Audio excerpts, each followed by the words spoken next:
Boa noite, então. Hoje nós vamos dar início aqui à reunião do pré-natal de alto risco, que vai ser uma reunião diferente, que nós vamos ter um convidado nacional, que é o Felipe, que vai fazer a participação dele lá da Flórida. Inicialmente, eu vou pedir a Karen para fazer a apresentação do caso clínico e depois o Felipe dá a aula dele, que está programada. Karen, pode começar aí o caso clínico e ao final a gente faz a discussão. Então, boa noite, meu nome é Karen Rezende, eu sou R1 de Ginecologia e Obstetrícia do Hospital das Clínicas e hoje falarei sobre um caso clínico que nós tivemos nessas últimas semanas sobre a creatismo placentário. Esse trabalho foi orientado pelo professor Dr. Mário Dias. Próximo, por favor. Então, trata-se de uma paciente de 36 anos, ela é gesta 5, 3 cesáreas, um aborto.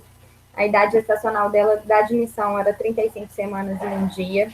Ela era um pré-natal de alto risco do Hospital das Clínicas por conta de uma diabetes mellitus tipo 2, uma placenta prévia, um acretismo placentário. Ela estava em uso de um AS, 100 miligramas, insulina em pH de 10, 6 e 12 unidades, conforme orientação da endócrino, usava o sulfato ferroso terapêutico e uma nitrofurantoína profilática, devido a um diagnóstico de infecção do trato urinário de repetição. Ela foi encaminhada à maternidade no dia 3 de fevereiro por suspeita de uma amniorrex prematura pré-termo e um sangramento vaginal a esclarecer. Dos dados relevantes da história dela, ela tinha uma diabetes mellitus do tipo 2 com diagnóstico em junho de 2017 e ela usava pré-gestacional um glifage de 1 grama dia. Do histórico dela ginecológico obstétrico, a primeira gestação foi em 2010, foi uma cesariana, o peso do recém-nascido era de 4,2 kg e foi diagnosticado uma diabetes mellitus gestacional retrogradamente. A segunda gestação foi em 2013, também foi uma cesariana, era um decesso fetal com 36 semanas, a princípio sem causa definida. A terceira gestação em 2014, também uma cesariana, também um decesso com 36 semanas, sem uma causa definida. A quarta gestação em 2019 era um abortamento completo e não foi necessária curetagem uterina. E essa era a quinta gestação, atual, planejada, estava sendo bem aceita. Próximo, por favor. Dos exames do cartão de pré-natal relevantes, que ela tinha um grupo sanguíneo O negativo, todos os fundos indiretos foram também negativos, ela tinha uma proteinúria 24 horas de 164 miligramas no início da gestação, e ela tinha essa infecção do trato urinário de repetição, que pode ser observado nesses exames do início da gestação até o dia que ela foi internada conosco. Das ultrassonografias, a primeira foi com 12 semanas, um TN de 1,1, então dentro do valor referência, um colo de 1,4 centímetros. Depois veio um ultrassom de 14 semanas, um dia, e o primeiro ultrassom que mostrava, então, a placenta prévia com 16 semanas e 4 dias. Era uma placenta de inserção baixa, com acretismo placentário, com colo de 1 centímetro e um líquido normal. Também, um dia logo posteriormente a esse, foi feito um novo ultrassom, que também detectou, então, que a placenta era corporal anterior, margeando o orifício interno do colo, com acretismo interrogando ser increta, e um colo de 2 centímetros.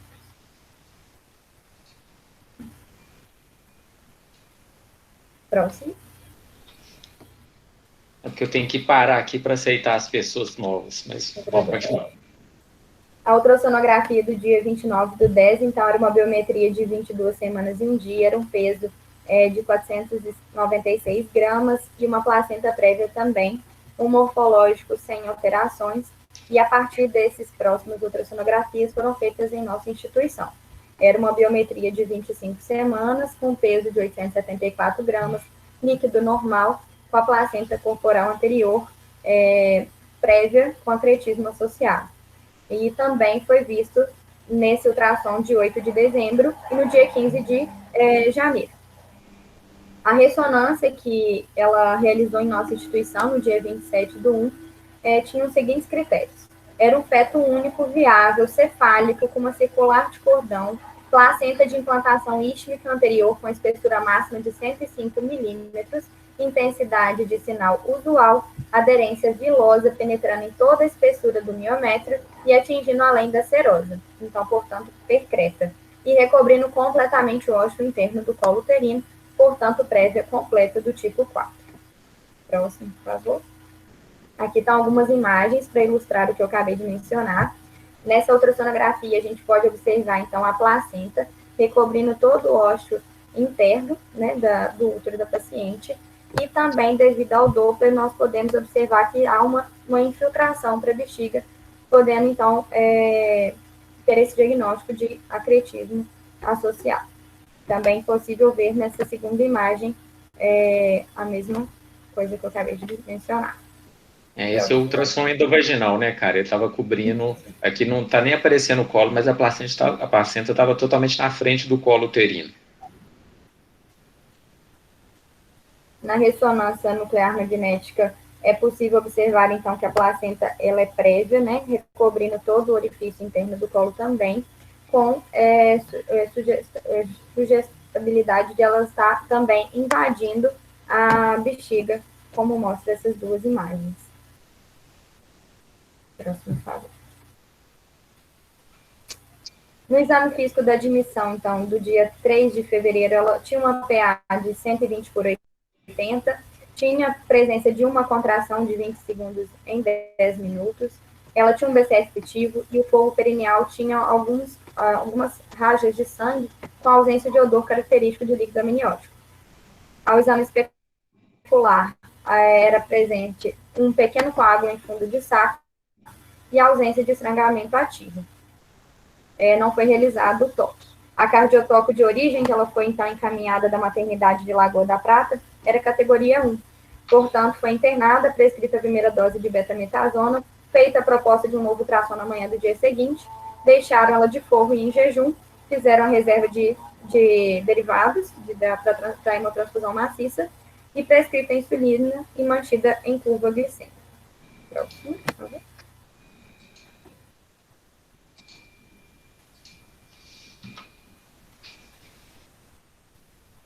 Foi realizado, então, um ultrassom nesse mesmo dia, que ela chegou durante a madrugada, pelo Dr. Mário Dias, que ele avaliou, então, que tinha uma biometria de 37 semanas em dia, era um feto cefálico com peso de 3,2 kg no percentil maior que 97,5. O CA de 33,6 também no percentil acima de 90, entre 90 e 97. Uma placenta prévia central, grau 1, e um líquido amniótico aumentado, então ela tinha um ILA de 29. Devido, então, esse sangramento vaginal que a paciente apresentava, esse risco, então, de entrar em trabalho de parto, foi optado por interrupção da gestação após corticoterapia completa. Então, foi solicitado em ter consulta com anestesiologia e endocrinologia, solicitados exames pré-operatórios do eletro, reservado a sala do bloco leito, do CTI, orientado o jejum e realizado as mudanças das doses da insulina, conforme a orientação de endocrinologia. Dos exames, então, pré-operatórios, ela tinha uma ureia de 15, uma creatinina de 0,48, uma hemoglobina de 10, um hematócrito de 31, um global de leucócitos dentro do valor esperado, plaquetas de 160 mil, um coagulograma sem alterações, um fibrinogênio de 358 e um cúmulo indireto negativo. O eletro também sem alterações e, devido ao quadro de sangramento que ela apresentou, foi administrado a imunoglobulina anti-RH.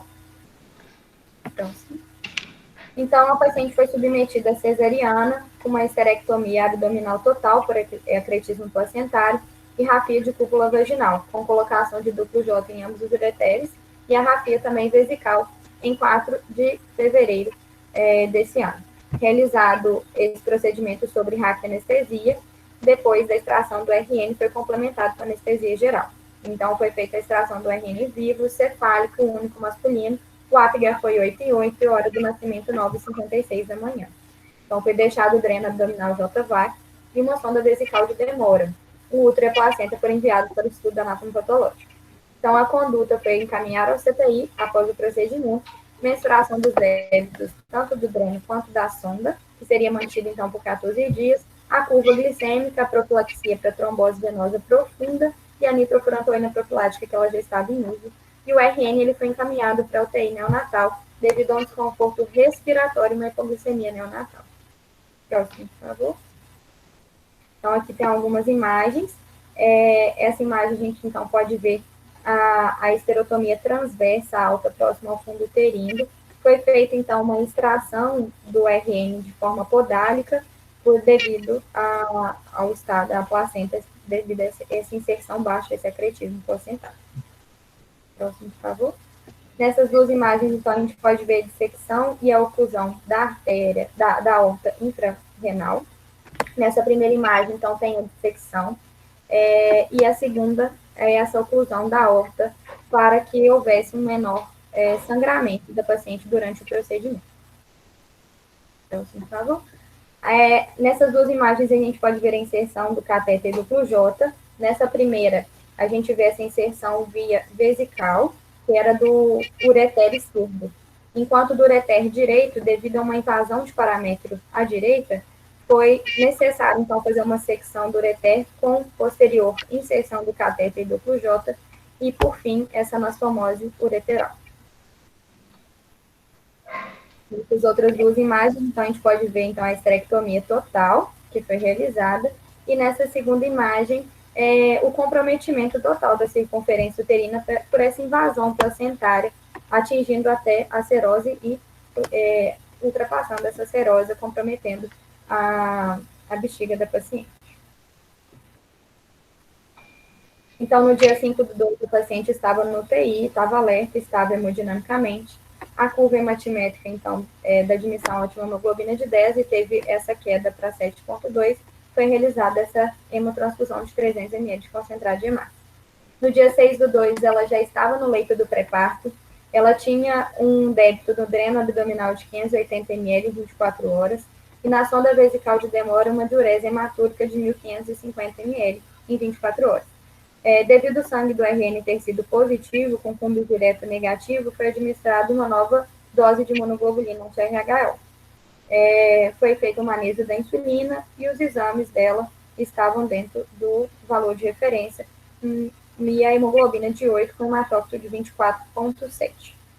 Porém, o coagulograma sem alterações.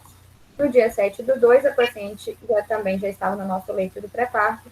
Ela tinha uma redução, então, do débito pelo dreno abdominal de 130 ml em 12 horas, uma diurese hematúrica de 1.800 ml também em 12 horas, e nos exames de rotina solicitados, ela teve um global de leucócitos de 10.700 com um desvio à esquerda, mantendo uma hemoglobina basal de 8,6, hematócrito de 26,7. Próximo, por favor. No dia 8/2, a paciente estava no leito de patologia, ela tinha um débito de 105 ml em 24 horas pelo dreno abdominal, e na sonda vesical de demora, 2.550 ml em 24 horas. Foi suspensa a insulina, mantida em curva glicêmica. Devido a esse desvio à esquerda, foi solicitada uma propedêutica urinária que não constava nenhuma bactéria. No dia 9/2, mantendo-se também no nosso leito, sobre nossa avaliação, mantinha um débito de 170 ml em 24 horas, uma diurese hematúrica, e foi prescrito o noripurum e o pirídio, devido a um desconforto da região uretral devido à sonda vesical de demora. No dia 10/2, a paciente também se mantinha sobre nossa observação, mantendo um débito de 50 ml no dreno abdominal e na sonda vesical de demora, uma diurese de 2.000 litros em 24 horas. Ela teve uma deiscência em porção distal, drenando uma secreção sero-sanguinolenta, mas, porém, não tinha sinais flogísticos, então foi feito somente os cuidados da ferida operatória. Próximo.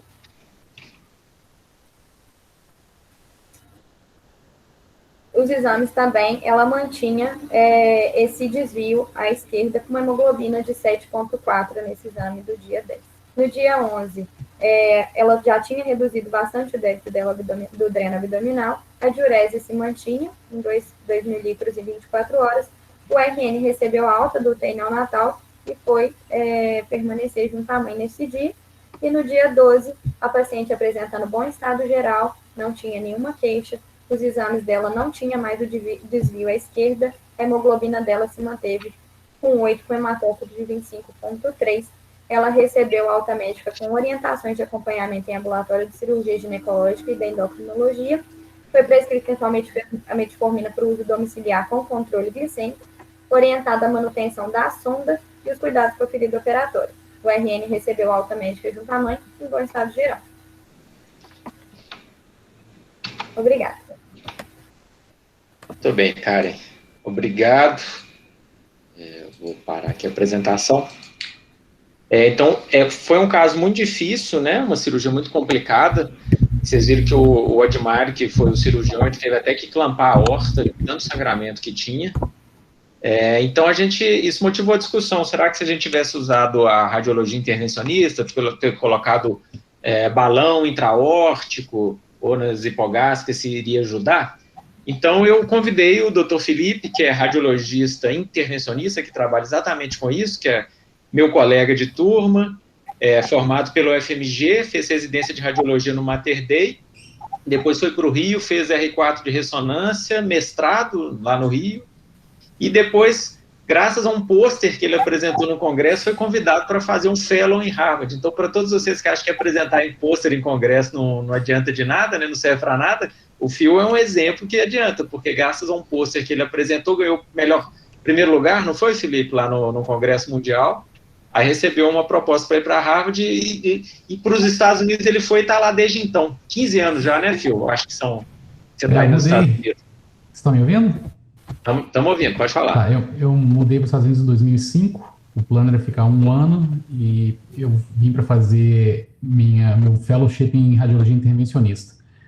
Quando meu fellowship terminou, eu fui convidado para continuar como faculty. Eu fiz no Beth Israel Deaconess Medical Center, que é um dos hospitais de escola da Harvard Medical School, e eu acabei ficando na Harvard por 15 anos, e recentemente agora eu mudei para a Flórida. 15 foi o número de invernos que eu aguentei, e agora eu estou aqui na Flórida. Até agradeço o Mariozinho por ter alterado o horário da conferência para poder comportar as 2 horas de diferença, que são 2 horas mais cedo, então às 3h30 fica difícil para eu participar, então eu agradeço a oportunidade de participar e eu posso falar um pouco da minha experiência. Enquanto eu estava lá no hospital, agora eu estou num outpatient center aqui, enquanto eu estava no hospital eu era diretor de qualidade, né, de quality assurance, então eu tinha que discutir todos os casos de complicações que a radiologia intervencionista estava envolvida. Então, eu peguei muita experiência em discutir complicações e discussões de multi-especialidades, né? Então, eu aproveito a oportunidade e vou falar um pouco sobre a experiência de colocação de balão. Vou começar a apresentação aqui agora. Pode começar aí, Phil. Ver se está funcionando aí.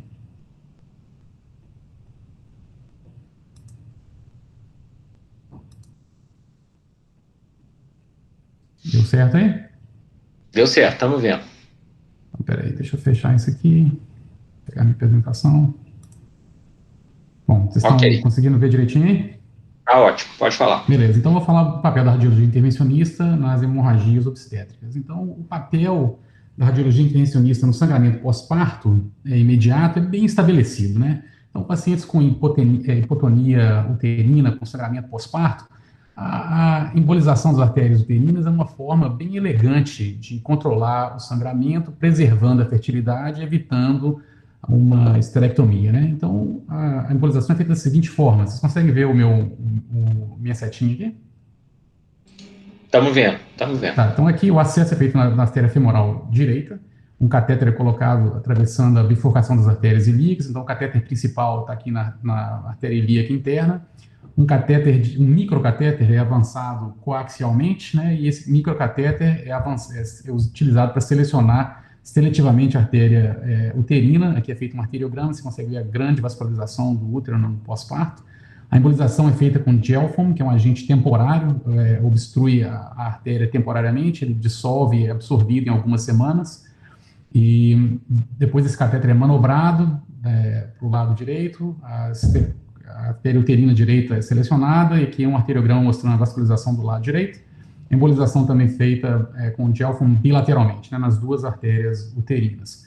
Alguns casos também de sangramento pós-parto prolongado, né, assim, por exemplo, um paciente com sangramento pós-parto durando 2 semanas, aumentando de intensidade, foi feito um ultrassom com Doppler que mostrou uma fístula arteriovenosa. Então, esse paciente veio para a radiologia intervencionista, a gente fez um arteriograma, aqui de novo está o acesso, você consegue ver o catéter aqui atravessando de um lado para o outro, aqui está o catéter principal, um microcatéter utilizado, aqui é feito um arteriograma e você vê a drenagem venosa imediata, mostrando a conexão entre a artéria e a veia, né? E com uma fístula arteriovenosa importante. Nesse caso, não pode ser feita embolização com Gelfond, porque o Gelfond, esse material, ia atravessar a fístula e causar uma embolia pulmonar. Então, nesse caso, foi utilizado esses metallic coils aqui, essas molas metálicas, né, para obstruir e excluir a fístula. Então, foi embolizado antes e depois, né, distalmente e proximalmente dessa fístula, com um resultado muito bom. Esse é um caso de gravidez ectópica, que era uma gravidez ectópica de cicatriz de cesárea. A gravidez foi interrompida e o paciente estava com sangramento importante e foi feito também a embolização das artérias uterinas bilateralmente. Então, você vê o catéter principal, aqui está a ponta do catéter principal, o microcatéter na artéria uterina, aqui está a ponta do microcatéter e a embolização feita com Gelfond. Mesma coisa do outro lado, o catéter principal aqui, a gente avança o catéter distalmente na artéria uterina para evitar que tenha alguns ramos, né, que possam estar irrigando a vagina, o cérvix, bexiga. Então, a gente tenta colocar o catéter bem distal para que a embolização seja mais seletiva. Então, vamos falar agora sobre o que seria mais interessante no caso que foi apresentado agora, que seria a utilização do balão de oclusão intravascular, né? Então, a utilização de balão intravascular pela radiologia intervencionista acontece com uma certa frequência, né? Aqui é um caso, para ilustrar, é um caso em que, durante tentativas de cateterizar seletivamente a artéria ovariana esquerda, durante essas tentativas aconteceu uma lesão da parede da aorta abdominal e que tem um extravasamento de contraste. Então, você está vendo essas setinhas verdes aqui mostrando o material de contraste extravasando. Então, nesse momento, foi colocado um balão intraórtico, né, bem rapidamente, esse balão inflado no local da lesão, foi mantido insuflado por mais ou menos uns 10 minutos, e após a retirada do balão, essa lesão desapareceu sem nenhuma consequência para o paciente. Então, em situações de emergência, um balão intravascular promove uma hemostasia imediata, você consegue tampar o fluxo sanguíneo daquela região imediatamente. Então, é uma forma muito eficaz de controlar uma hemorragia. Esse é um outro caso que não tem nada a ver com a obstetrícia, né, mas só para ilustrar, um caso mais complicado, era um paciente com um transplante de pâncreas, com sangramento digestivo muito volumoso, muito importante. Ele veio para a radiologia intervencionista, eu fiz esse arteriograma, né, mostrando aqui a anastomose arterial do transplante, e com sangramento muito brusco. Isso aqui, você vê essa área aqui de opacidade, aqui é o contraste extravasando dentro do lumen intestinal. Então, um sangramento muito, muito volumoso. Então, a primeira coisa que eu tive que fazer foi botar o balão. Aqui você está vendo a artéria, né? Aqui está o balão insuflado na artéria ilíaca direita, né? Comum, né? Aqui está a bifurcação de externa e interna, o balão no local do sangramento. A equipe de transplante estava comigo, eles decidiram que esse transplante não poderia ser salvo, não tinha como salvar esse transplante. Então, a decisão foi de colocar um stent. Um transplante, foi colocado um stent, um covered stent, na região desse transplante. Então, isso excluiu o transplante pancreático e foi uma solução bem elegante de controlar o sangramento. Então, o que aconteceu é que esse paciente se recuperou muito bem. A única consequência permanente foram meus cabelos brancos depois desse caso. Agora vamos falar sobre a colocação do balão profilaticamente, né, que seria o que a gente teria. Os casos que eu apresentei foram situações de emergência em que o balão foi colocado para controlar um sangramento naquele momento, né? Mas nós estamos conversando agora sobre a possibilidade de colocar o balão profilático para diminuir a pressão sanguínea, o fluxo sanguíneo na região do campo cirúrgico, né, para prevenir um sangramento maciço e proporcionar uma cirurgia mais fácil, né, facilitar o procedimento cirúrgico. E o catéter também na hipogástrica, né, na artéria ilíaca interna, também proporciona uma embolização da artéria uterina de forma mais imediata, se necessário. Então, aqui está um catéter que foi introduzido pela artéria femoral direita, atravessando a bifurcação das ilíacas, mostrando aqui, então, o balão na ilíaca interna, e da mesma forma foi feito acesso contralateral, deixa eu voltar aqui, contralateral, na artéria femoral esquerda, esse catéter atravessa a bifurcação das ilíacas e que está colocado na artéria ilíaca interna direita. Então, estão os balões colocados bilateralmente, obstruindo as duas ilíacas. Esses balões estão inflados agora só para mostrar o volume do balão, para testar esse volume do balão. Normalmente, esses balões são transferidos para a cirurgia com os balões vazios, né? E no caso de uma placenta, né, de uma acretismo placentária, esses balões não seriam inflados antes do parto, né? Seria inflado apenas depois da clampagem do cordão. Então, vou apresentar um caso rapidamente aqui de um procedimento que me foi solicitado, que era uma gravidez cornual ectópica, e durante o ultrassom e a ressonância mostrou que era uma região muito vascularizada, e a obstetrícia entrou em contato com a gente e perguntou se a gente poderia auxiliar colocando esses balões intravasculares. A gente concordou, achou que seria válido. Então, aqui é o caso, né, foi feito um acesso femoral direito, feito um arteriograma, mostrando que a região era realmente muito vascularizada aqui, né, na arteriografia. Então, acesso na femoral direita, aqui está ilíaca comum, ilíaca externa, ilíaca interna, e você consegue ver o balão posicionado na artéria ilíaca interna. De forma semelhante, acesso obtido na femoral esquerda, atravessando para o outro lado, e colocando o balão na ilíaca interna direita, aqui mostrando o balão insuflado na posição ideal para obstruir isso. Então, aqui é o resultado final, mostrando os dois balões colocados bilateralmente. Revisando a literatura, né, esse artigo é uma meta-análise de vários casos, né, de vários estudos, que foi feito em 2018, mostrando qual seria o benefício, né, a avaliação do benefício da colocação do balão na artéria ilíaca interna. Então, os resultados foram contraditórios. Alguns estudos mostrando benefício, alguns estudos não mostrando benefício, e avaliando as complicações. Fizeram também a avaliação, em vez de colocar o balão na ilíaca interna, colocar o balão na ilíaca comum, que a vantagem de botar o catéter mais proximamente seria obstruir a circulação colateral, né, evitar que a circulação colateral promova o sangramento. Então, mais uma vez, foi resultados contraditórios, dois estudos mostrando benefício, um estudo não mostrando benefício, mas vale a pena relevar aqui, mostrar aqui que as complicações, né, teve duas complicações de trombose, dissecção da artéria, então, não é ideal essas complicações.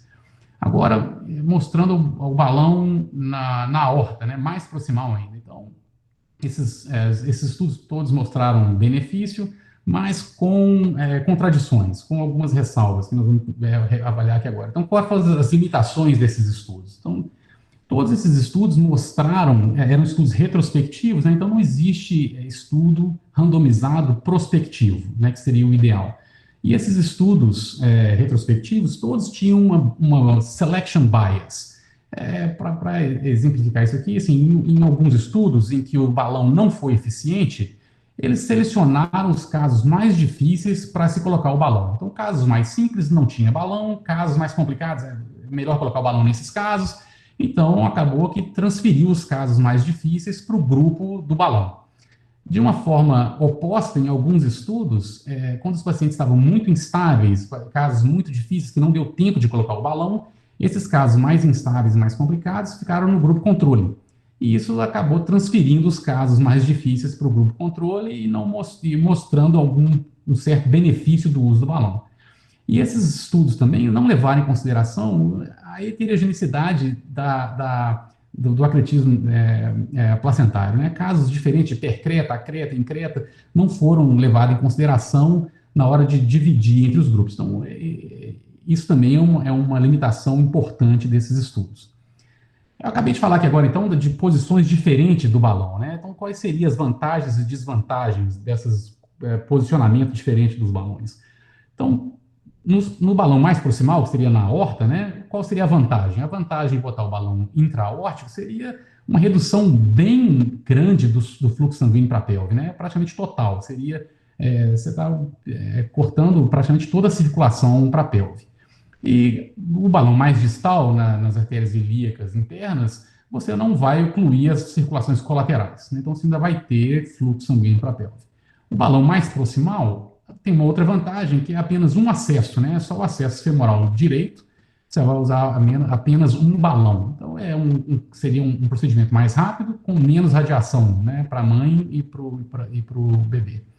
Mais distal, apesar de ser simples, não é muito complicado fazer esses casos. Você teria que ter dois acessos, acesso bilateral, utilizar dois balões. Então, teoricamente, com certeza você vai ter vai demorar mais tempo e você vai ter mais radiação nesses casos. Qual a vantagem do balão mais distal? No balão mais distal, você pode embolizar a artéria uterina se for necessário, com dielfam, por exemplo. Então, se não tiver na artéria ilíaca interna, você pode injetar o dielfam e você vai conseguir uma embolização mais distal, né, da artéria. Isso não é possível com o balão posicionado na aorta. Mas o balão mais proximal, uma desvantagem é que você vai causar isquemia mesmo que temporária, para órgãos mais vitais, né? E uma dissecção, uma lesão, você pode causar complicações muito mais graves, né? Uma dissecção, trombose de artéria renal, de artéria mesentérica inferior, é muito mais grave do que se tiver uma lesão, uma trombose de artéria ilíaca interna. Por exemplo, esse é um paciente que tem uma fratura, um acidente de motocicleta com uma fratura pélvica muito importante. Foi feita uma arteriografia mostrando todas essas áreas de densidade aqui são sangramentos, né? Então, vários sangramentos difusos, vários focos de sangramento. Nesses casos, a gente faz uma embolização agressiva das artérias ilíacas internas bilateralmente, sem nenhuma consequência para o paciente. Ele pode ter uma claudicação posterior, mas pelo menos você está salvando a vida do paciente nesse momento. Então, é um procedimento muito, muito bem feito sem complicações graves. Então, você tem uma trombose de artéria ilíaca interna, não é tão grave como nos outros casos. Mas o balão mais distal não vai ocluir o fluxo colateral. Então, aqui é só para exemplificar. Aqui, era um procedimento de embolização de mioma, né? E esses miomas tinham um suprimento sanguíneo importante através da ovariana esquerda. Então, você vê aqui o acesso, né, femoral direito, o catéter principal para aqui, o microcatéter está na artéria ovariana aqui, e foi feita a arteriografia mostrando essa vascularização importante, né? Então, um balão na ilíaca interna não vai ocluir mostrando aqui, então, essa vascularização grande do útero. Isso acontece através da anastomose uterino-ovariana. Então, aqui é uma arteriografia importante, né, mostrando a artéria ovariana esquerda com essa comunicação entre a artéria ovariana e a artéria uterina. Então, nesses casos, o balão de aorta iria ocluir essa circulação e o balão de hipograça de artéria ilíaca interior não iria obstruir essa circulação colateral. Então, em conclusão, o mais importante, na minha opinião, nesses casos é a experiência do cirurgião, é o planejamento dessa cirurgia e o grau de complexidade desse procedimento, né? Os casos que a gente participou,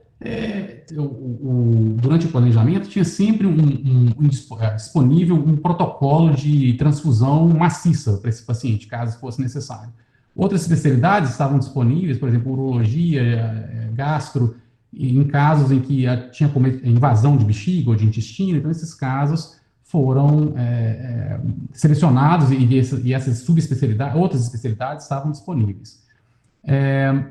Nos casos também que a intervenção foi contactada, a gente tinha um time, né, de radiologistas intervencionistas esperando, e tinha uma sala de angiografia reservada durante o procedimento, se houvesse necessidade. E não existe um algoritmo, né? Não existe um fluxograma para decisão. Eu acho que a decisão é caso a caso e levando em consideração todos esses aspectos que a gente discutiu aqui agora. Muito obrigado pela oportunidade. Obrigado, Phil. Eu acho que a apresentação foi ótima para a gente ver em que a radiologia intervencionista pode ajudar, né? Aperta aí embaixo para você parar de apresentar, que a gente está vendo só a tela.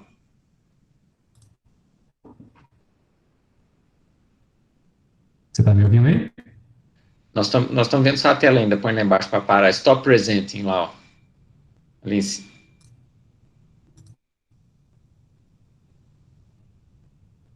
Ou no meio aí da tela, ou lá embaixo. Isso. Ótimo. Tranquilo. Muito bem. Então, eu acho que realmente você teve um papel fundamental aí de nos explicar o que a radiologia intervencionista pode fazer e mostrar que é controversa essa opção de usar a radiologia intervencionista, porque os resultados nem sempre são os melhores possíveis, né? A nossa experiência, alguns casos que a gente fez lá no Hospital das Clínicas, eu acho que o tempo de colocação dos 2 balões, cada um de um lado, ele aumenta muito o tempo cirúrgico e eu não vi um benefício assim grande. Então, por isso a gente fica um pouco na dúvida. O Admário, que foi quem fez a cirurgia, está presente. Admário, se você quiser fazer algum comentário. Sim, deixa eu abrir. Primeiro, parabenizar pela apresentação, porque, assim, explica para a gente a grande dificuldade que é você determinar algoritmo para situações tão pouco homogêneas como o caso de acretismo placentário, né? E a gente teve uma experiência aqui, Felipe, com uma cirurgia em que foi colocado o balão na ilíaca interna, e realmente o que a gente percebe é que, assim, o impacto para a redução do sangramento não foi tão grande. A gente observou uma quantidade de sangramento que foi muito semelhante a de outros casos que nós fizemos. E o mais importante é que, assim, a gente, na maioria das vezes aqui, nos casos em que nós participamos, eu praticamente participei, acho, de quase todos os casos nos últimos 2 ou 3 anos, não recordo, a gente tenta primeiro fazer a desvascularização completa da lesão, ligando os anastomoses, cirurgicamente, né, mecanicamente. A gente faz e na maioria das vezes a gente consegue fazer a cirurgia sem que a gente tenha necessidade de procedimentos mais complexos até, sabe? A gente não teve nenhum caso em que a paciente, por exemplo, precisou do protocolo de transfusão maciça durante a cirurgia, né, nem logo após. Bom, esse caso especificamente era um caso extremamente complicado, porque quando a gente pensa em fazer, por exemplo, uma cirurgia conservadora, né, que você vai preservar o útero e tal, você tem que ter uma estrutura uterina que você possa fazer uma reconstrução depois. Essa paciente praticamente não tinha, ela não tinha, do segmento para baixo era placenta, né? E é uma placenta volumosa, inclusive. Então, assim, o espaço lateral para a gente dissecar, fazer as ligaduras dos vasos, principalmente dos colaterais, produzidos ali pela placentação e a invasão da parede vesical, né? E invasão mais do paramento direito, estava assim, extremamente difícil. Então, foi optado justamente por isso. Se a gente fizesse, por exemplo, uma ligadura da artéria ilíaca interna, a gente sabe, não ia adiantar muito por conta da circulação colateral. Tampouco a ilíaca comum, se a gente fizesse oclusão. Então, assim, como a gente tinha que fazer tinha uma decisão importante ser tomada ali na hora, a opção natural foi a gente, por conta até para evitar um sangramento maior, tanto que uma paciente que precisou ela não, praticamente, assim, dentro da gravidade dos casos, ela não precisou ela tomou uma bolsa, acho que no pós-operatório, né? A gente fez a opção de dissecar e fazer o clampeamento, né, na artéria, na aorta infrarrenal. O que a gente viu nesse caso, o que era esperado, né? O sangramento diminui assim, completamente, a ponto da gente conseguir fazer a ressecção e ter tempo para fazer a reconstrução ali imediata e fazer a cirurgia sem muita pressa, digamos assim. É lógico que a gente estabeleceu ali um prazo, né, para fazer essa oclusão, né, que a gente não deixou passar de 90 minutos. Mas a experiência que a gente teve em colocação de balão foi o que o Mário acabou de falar. O tempo, né, 2 acessos, você mais distal, os 2 acessos, a equipe aguarda, né, a retirada do feto, o nascimento, para fazer a insuflação do balão. Mas o mais importante disso tudo, eu falo que aqui a gente está com um grupo de acretismo placentário, é justamente o acompanhamento, porque isso foi um caso que a gente fez de forma eletiva. Eu imagino essa paciente chegando num serviço em que isso né, que não tivesse as informações sobre o quadro, o estudo, a análise e cair na mão, na urgência. A situação ia ser completamente diferente. Essa paciente... Então, assim, o que eu estava falando, e que a gente já tinha discutido aqui, Mário, é que as pacientes com invasão, né, invasão não, placentação anterior, eu acho que todas deveriam passar, né, a placenta mais anterior, ali mais baixa, deveria passar numa avaliação mais minuciosa para tentar determinar isso. Mas eu acho que é um caso se pensar a gente tentar homogeneizar grupos e, se for possível, fazer algum trabalho, alguma coisa, para tentar ter mais dados, assim, né? O problema é que realmente os casos são muito heterogêneos. Praticamente eu não vi um caso igual ao outro aqui dos casos que a gente entrou, né? E só para fazer mais uma informação rapidamente aqui, é que isso não era feito de rotina de forma alguma, isso era raro, a gente não faz isso com frequência, a gente não tinha um protocolo, e isso era caso a caso, e partia do obstetra. Quando ele contratava a gente discutia o caso com ele, e normalmente a gente está lá para ajudar, mas não era uma coisa feita de rotina de forma alguma. Eu acho que durante esses vários anos que eu fiquei lá, deve ter sido feito um caso ao ano, eu não sei. Não é uma coisa feita rotineiramente de forma alguma. E como você disse, caso a caso, tentando fazer o menor planejamento para aquele paciente. Como o Phil falou e o Admar depois reforçou também, eu acho que o fundamental é ter equipe consciente e pronta para ir nesse caso, né? Toda a preparação, sangue reservado, cirurgião experiente, profissionais, se for o caso, para participar, eu acho que isso faz mais diferença do que talvez colocar o balão ou não. Mas nesse caso especificamente, que você teve que ligar a aorta, talvez tivesse a aorta, né? Ia diminuir o tempo cirúrgico, nesse caso. Exatamente. Eu acho que se a gente tivesse um caso semelhante, outra vez seria uma coisa a se pensar. Eu não sei, na verdade, Felipe, essa incidência de complicação, né, dos casos, mas assim, eu acho que seria um caso em que você poderia aplicar essa oclusão mais proximal, realmente. Retrospectivamente, é muito fácil tomar decisão certa. É fácil.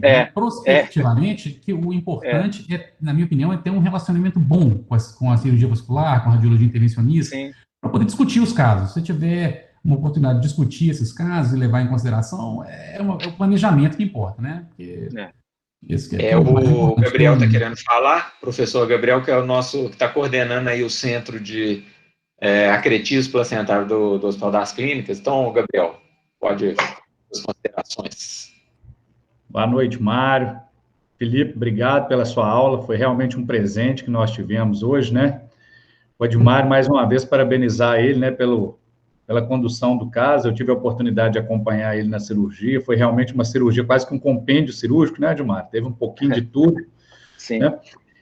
Eu acho que, assim, eu e o Mário, a gente tinha discutido uma vez, né, Mário, a respeito, assim, será que vale a pena colocar o balão ilíaco comum, né, a aorta, como é que a gente ia fazer isso daí, né? Os balões mais baixos, igual o Felipe já mostrou, não vão resolver os problemas numa paciente com acretismo, que tem muita colateral, né, que às vezes os ramos, eles saem de partes mais altas da vasculatura.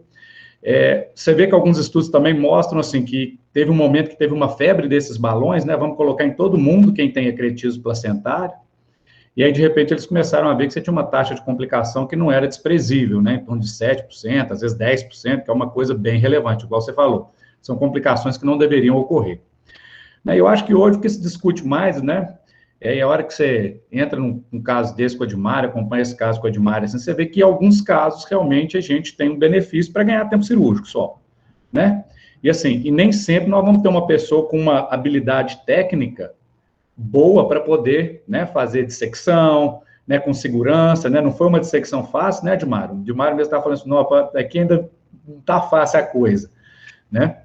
Então, esses casos, talvez a gente pudesse pensar, eu não sei, né, assim, e começar a discutir essa possibilidade em pacientes, por exemplo, que têm invasão parametrial, né, invasão de segmento 2, que é uma área que você nunca sabe o que vai acontecer, né, se você vai pegar um vaso ali, você vai começar a sangrar de forma, né, horrorosa, mas realmente, assim, paciente com segmento 1, acretismo mais tranquilo, esse tipo de coisa, não sei realmente se vale a pena posicionar o balão, igual o Felipe falou, não são todos os casos que você vai colocar, quase não viu o caso lá, né, mas a tendência que eles têm discutido muito no acretismo atual nas pacientes que têm uma invasão maior risco de sangramento, e obviamente você vai ter surpresas, né?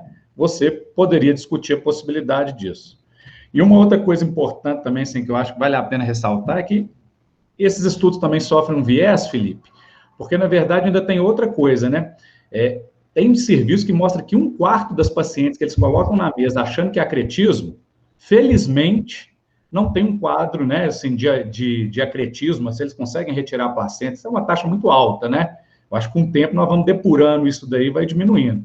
Mas talvez naquelas pacientes com placenta increta, realmente não tenha benefício, mas naquelas com invasão importante, segmento S2, cometimento de área S2 uterina ali, talvez valha a pena pensar, né? É uma coisa para esse caso fez a gente refletir isso, né, Edmar? Foi. Exato. Outra coisa também importante é o aspecto técnico de fazer isso, né? Isso é uma coisa que nunca é feita e resolve se fazer. Tem que tomar cuidado, por exemplo, o balão insuflado em posição. E se tem uma movimentação desse balão involuntária, esse balão pode ser tracionado, pode causar dissecção. Já teve caso que esqueceram de desinflar o balão. Então, assim, quando é uma coisa feita muito raramente, é muito importante que tenha esse cuidado. É uma coisa que é feita tão raramente que não pode ser feito de qualquer jeito, né? Assim, existem complicações que foram feitas depois que a cirurgia estava pronta. Já acabou o problema e puxou o balão com o balão cheio. E aí, então são detalhes pequenos, mas que por isso que é importante ter um serviço de intervenção que tenha experiência com isso também. Ótimo. Alguém mais quer fazer algum comentário? Eu gostaria de fazer um comentário aqui, ó. Máriozinho. É o seguinte, eu tenho estudado isso aí, né, há bastante tempo e tenho operado muito caso disso. Eu e o Álvaro estamos escrevendo agora o Position Statement da Febrasgo sobre acretismo grave, né? Eu andei estudando muito esse mês isso aí. Tem só um estudo randomizado de 30 pacientes feito em Israel ano passado. E o melhor trabalho disso aí é uma revisão sistemática do Dan Antônio do ano passado. E todos os trabalhos mostram o quê? Que o balão e a radiologia intervencionista, o único benefício dela, ela vai diminuir a taxa de hemotransfusão no procedimento cirúrgico. Então você tem uma economia de bolsas de sangue e hemoderivados, mas você não altera a morbidade cirúrgica do procedimento. E, igual o Gabriel falou, essa revisão sistemática, ela mostra uma taxa de complicação de 5 a 7%. Ela é interessante que ela mostra mais complicação com balão na ilíaca interna do que na aorta, entendeu? Eles mostram uma diferença. Eu acho que na aorta é 3%, e quando você joga para a ilíaca interna, você tem de 5 até 7% de complicação. Né? Eu conversei muito já com o professor Jaré Queimada, né? Tenho estudado isso muito, e a gente vê a grande maioria dos grandes cirurgiões de acretismo hoje no mundo tem deixado de utilizar a radiologia intervencionista.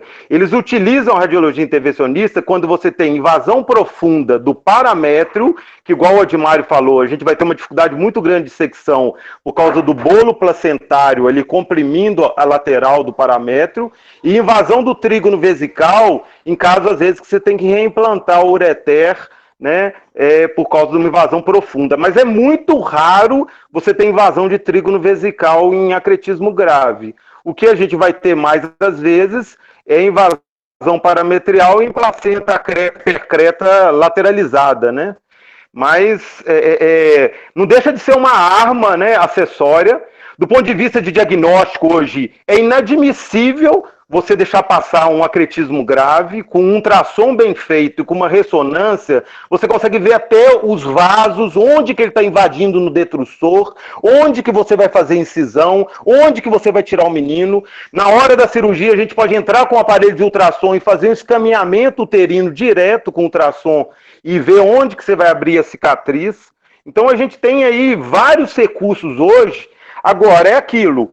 Não é uma coisa para o obstetra do dia a dia. As maiores experiências do mundo não são obstetras, né? O professor Jaré Queimada, aqui da Argentina, que talvez seja a maior experiência do mundo, ele tem mais de 400 placentas percretas operadas, e ele que bolou a cirurgia conservadora, ele é cirurgião do trauma, né? Então, é um caso que, para a gente, igual o colega falou aí, para você entrar com um cirurgião vascular, discutir com o cirurgião vascular, discutir com a radiologia intervencionista. Se você tem disponível um aparelho de Cell Saver, é fantástico, a gente já teve a experiência de fazer um caso com Cell Saver, né? Mas o que a gente vê, na maioria das vezes, é uma invasão na porção apical da bexiga e que você consegue abordar isso cirurgicamente sem precisar da radiologia intervencionista. Perfeito, eu acho que exemplifica exatamente o que eu estava querendo falar anteriormente, né? Que o radiologia intervencionista, a gente não tem esse conhecimento, a gente não entende exatamente essa necessidade durante a cirurgia. Então, por isso que é importante a avaliação de vocês e a gente está para ajudar. No caso que vocês acham que a gente poderia auxiliar, a radiologia intervencionista com certeza está disponível. Mas, sem dúvida nenhuma, a avaliação é feita por vocês, não tem a menor dúvida disso. A Luísa quer falar também, Luísa? Isso, quero. Boa noite. Primeiro, parabéns pelas apresentações, né? Foram ótimas. Aí, só desviando um pouquinho do tema, uma dúvida que eu fiquei, que na apresentação do Felipe, ele colocou alguns casos de hemorragia pós-parto, né? Também usando questão de embolização. Só de curiosidade, assim, quanto tempo dura esse procedimento, sabe? Da paciente chegar na sala e até fazer a embolização, assim, porque a gente pensa sempre numa coisa com o tempo contado, né? Se seria qual o tempo de duração? Sim, então, na verdade, o que acontece é o seguinte, se o sangramento for tão importante que a paciente não dá tempo de fazer a radiologia intervencionista, a paciente vai ter uma esterectomia, não tem dúvida. Sim. Né? Caso a paciente esteja hemodinamicamente estável, e que tem tempo da gente levar a paciente, coloca um balão intrauterino e transfunde a paciente, existe tempo hábil, que normalmente a gente demora, em média, meia hora, 40 minutos para o paciente estar na nossa mesa. Enquanto eu estava no hospital, né, agora eu não faço mais essas intervenções de urgência, graças a Deus, a gente tinha 40 minutos, que era a nossa janela para o paciente chegar lá. O procedimento, ele não demora muito tempo. A artéria uterina na paciente, né, pós-parto, a artéria uterina é grande, fácil de cateterizar, então, em 40 minutos, você já embolizou as duas artérias. Não é um procedimento demorado de forma alguma. Então, eu acho que o paciente estando estável o suficiente para poder ser transferido para a radiologia intervencionista, no nosso caso, a gente tinha um esquema da gente estar lá em 30 minutos, 40 minutos, o paciente está sendo funcionado. Entendi. Obrigada. Luísa, mas você tem que levar em consideração também que era um hospital que tinha esse tipo de serviço de plantão, né? Então, assim, eles bipavam, em 40 minutos o fio tinha que estar lá dentro da sala pronto para fazer a cirurgia. Sim. Nós temos radiologia intervencionista ocasional, né? Então, ainda tem o plantão que tem alguém lá. É verdade. É uma coisa que a gente usa com tanta frequência. Com obstetrícia, né? Que a gente fazia embolização de mioma, a gente faz uma embolização pós-parto, então era um relacionamento que acho que vale a pena ter, vale a pena cultivar para poder trabalhar em conjunto o benefício dos pacientes, né? Ótimo. Alguém mais quer comentar alguma coisa? Eu acho que eu já vou caminhando aqui para encerrar a reunião, que já temos 1 hora de reunião, senão fica muito longa. Então, eu queria agradecer mais uma vez o Phil pela disponibilidade de estar aqui presente, dando todas essas explicações e nos ajudando a entender mais como que o radiologia ou radiologia intervencionista pode nos ajudar nesses casos de hemorragia. Mas, como ele bem chamou a atenção, a indicação é nossa. A gente indica e eles fazem. Entendeu? A gente manda eles fazem, né, Phil? Mais ou menos isso. O nosso posicionamento é assim, nossa participação, a gente vira e fala, então tá. É assim que a gente Pois é. É mais ou menos igual o marido e a esposa, né? A esposa fala, a palavra é sua, então tá. Você apresenta o caso pra gente, fala, tá bom, a gente faz. É isso aí. Então, muito obrigado a todos. Semana que vem, um abraço, viu? Reunião no horário. Obrigado. Muito obrigada, parabéns. Boa noite. Obrigada. Parabéns a todos.